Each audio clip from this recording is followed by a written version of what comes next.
বাহ বাহ বাহ, লক্ষ্মী মেয়ে আমার।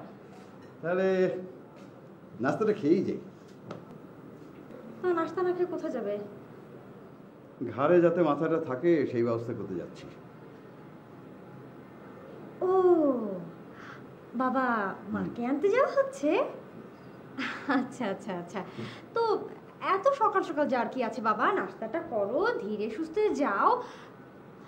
তার থেকে একটা কাজ করো বাবা, মাকে তুমি ফোন করে দাও, মা চলে আসুক। সে চেষ্টা বৃথা। কেন বাবা, বৃথা হবে কেন বলো তো? মা যা বলবে তাই করতে হবে। হ্যাঁ, তাই করতে হবে। কেন? শান্তি শান্তি শান্তি মা। সংসারে শান্তি বজায় রাখতে এবং সংসার ঠিক রাখতে একজন বলবে আরেকজন শুনবে, আর দুজনে বললে পাড়া প্রতিবেশী শুনবে। তাহলে বাবা তুমি এক কাজ করো, এখন থেকে তুমি বলবে আর মা শুনবে। কি বলছিস তুই? হ্যাঁ, যা বলেছি ঠিকই বলেছি বাবা।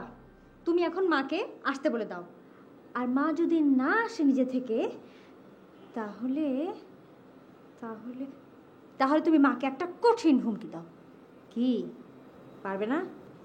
ফারজানা, তুই মেয়ে হয়ে মার বিরুদ্ধে কথা বলছিস? আমি বলছি এখন থেকে তুমিও বলবে। আমি তো পারবো না মা, আমার ক্ষমা করে দে।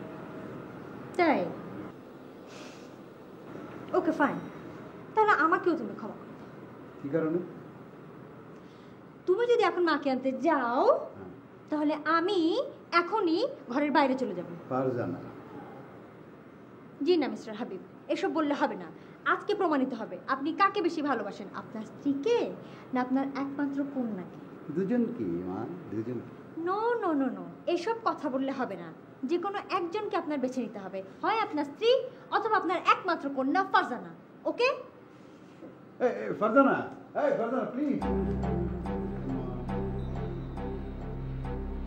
এমন করিস না মা। ফারজানা।